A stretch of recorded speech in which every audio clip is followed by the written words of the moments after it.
మధ్యప్రాచ్యంలో యుద్ధ జ్వాలలు ఇప్పుడు ప్రపంచాన్ని వణికిస్తున్నాయి. అమెరికా, ఇరాన్ మధ్య సాగుతున్న ఘర్షణ కేవలం 2 దేశాలకే పరిమితం కాకుండా గల్ఫ్ ప్రాంతం మొత్తాన్ని దహించి వేసేలా విస్తరిస్తోంది. ఇరాన్పై అమెరికా దళాలు భీకర వైమానిక దాడులతో విరుచుకుపడ్డాయి. దీనికి ప్రతీకారంగా ప్రపంచ చమురు రవాణాకు అత్యంత కీలకమైన హార్ముజ్ జలసంధిని ఇరాన్ పూర్తిగా తన అధీనంలోకి తెచ్చుకునేందుకు వ్యూహాలు రచిస్తోంది.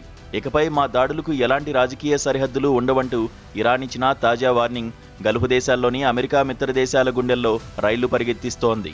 అమెరికా సెంట్రల్ కమాండ్ ఆధ్వర్యంలో ఇరాన్ సైనిక సామర్థ్యాలను అణచివేసేందుకు పక్కా స్కెచ్ అమలవుతోంది. వరుసగా 7వ రాత్రి కూడా అమెరికా యుద్ధ విమానాలు దక్షిణ ఇరాన్లోని వ్యూహాత్మక హార్ముజ్ గాన్ ప్రావిన్స్ను టార్గెట్ చేస్తూ బాంబుల వర్షం కురిపించాయి. ఈ తాజా దాడుల్లో 3 మరణించగా 8 మంది తీవ్రంగా గాయపడినట్టు ఇరాన్ ప్రభుత్వ మీడియా వెల్లడించింది.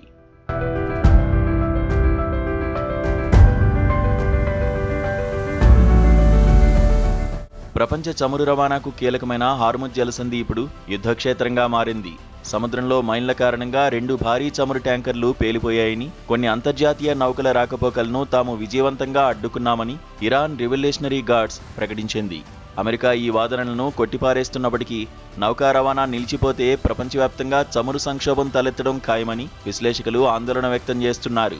అమెరికా దాడులు ఇలాగే కొనసాగితే తమ తదుపరి ప్రతిస్పందన ఊహాతీతంగా ఉంటుందని ఇరాన్ సుప్రీం లీడర్ సైనిక సలహాదారు మేజర్ జనరల్ మొహ్సెన్ రెజాయి హెచ్చరించారు.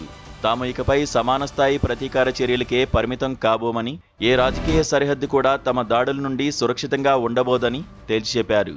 ఇప్పటివరకు ఇరాన్ ప్రధానంగా అమెరికా స్థావరాలు, మిత్ర దేశాలపై ప్రతీకార చర్యలకు దిగుతామని ప్రకటించగా తాజా హెచ్చరికలతో దాడుల పరిధి విస్తరించే అవకాశముందన్న ఆందోళనలు వ్యక్తమవుతున్నాయి.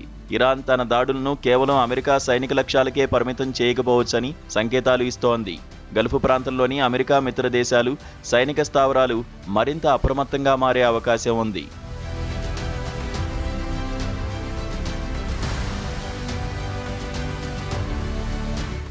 ఇరాన్ అన్నంత పని చేస్తూ కువైట్ దేశాన్ని టార్గెట్ చేస్తూ ఇరాన్ దళాలు వందలాది డ్రోన్లు, శక్తివంతమైన క్షిపణులతో విరుచుకుపడ్డాయి.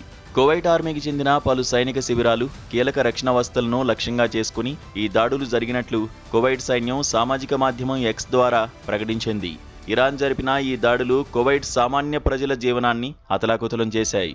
కువైట్లోని ఒక ప్రధాన విద్యుత్ ఉత్పాదన కేంద్రంతో పాటు అత్యంత కీలకమైన మంచినీటి శుద్ధీకరణ ప్లాంటుపై క్షిపణులు పడ్డంతో భారీగా మంటలు చెలరేగాయి. దీంతో ఆ ప్లాంట్లు తీవ్రంగా దెబ్బతిన్నట్లు కువైట్ విద్యుత్, ఇంధన శాఖ వెల్లడించింది.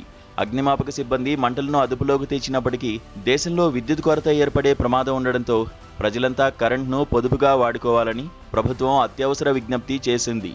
తమ సార్వభౌమాధికారాన్ని దెబ్బతీసిన ఇరాన్కు గట్టి బుద్ధి చెబుతామని కువైట్ విదేశాంగ శాఖ హెచ్చరించింది.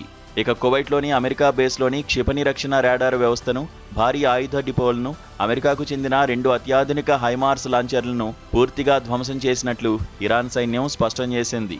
అమెరికా తమపై చేస్తున్న కుట్రలకు ఇవి కేవలం ప్రతీకార చర్యలు మాత్రమేనని ఇరాన్ స్పష్టం చేసింది.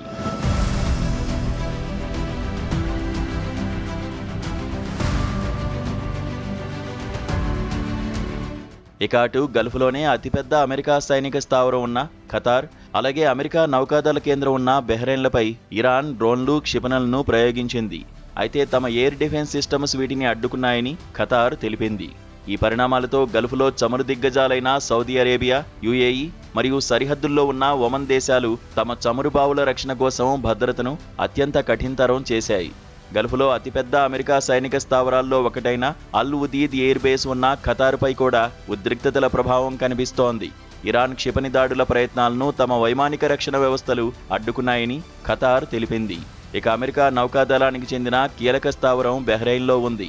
దీంతో ఈ చిన్న దేశం వ్యూహాత్మకంగా అత్యంత సున్నిత ప్రాంతంగా మారింది.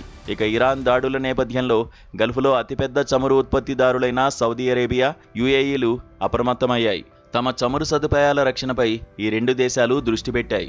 గతంలో చమురు కేంద్రాలపై జరిగిన దాడులతో ఇప్పుడు డ్రోన్లు, క్షిపణులను ఎదుర్కొనేందుకు సిద్ధమయ్యాయి.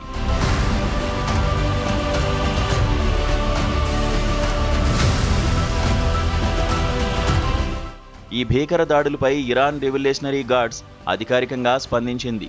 తాము కువైట్, సిరియా, ఒమన్ దేశాల్లో ఉన్న అమెరికా సైనిక స్థావరాలనే టార్గెట్ చేశామని ప్రకటించింది. ఆపరేషన్ నస్ర్ 2లో భాగంగా సిరియాలోని అల్తాన్హ్ ప్రాంతంలో ఉన్న అమెరికా స్పెషల్ ఫోర్సెస్ కమాండ్ సెంటర్పై, అలాగే ఒమన్లోని నిఘా రాడార్ కేంద్రాలపై ముప్పేట దాడులు చేశామని ఇరాన్ వార్తా సంస్థ ఇర్నా వెల్లడించింది.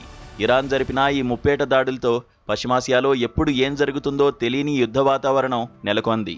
తమ సైనిక స్థావరాలపై దాడులు జరగడంతో అమెరికా ఇరాన్పై ఎదురుదాడికి ప్రణాళికలు సిద్ధం చేస్తోందని తెలుస్తోంది.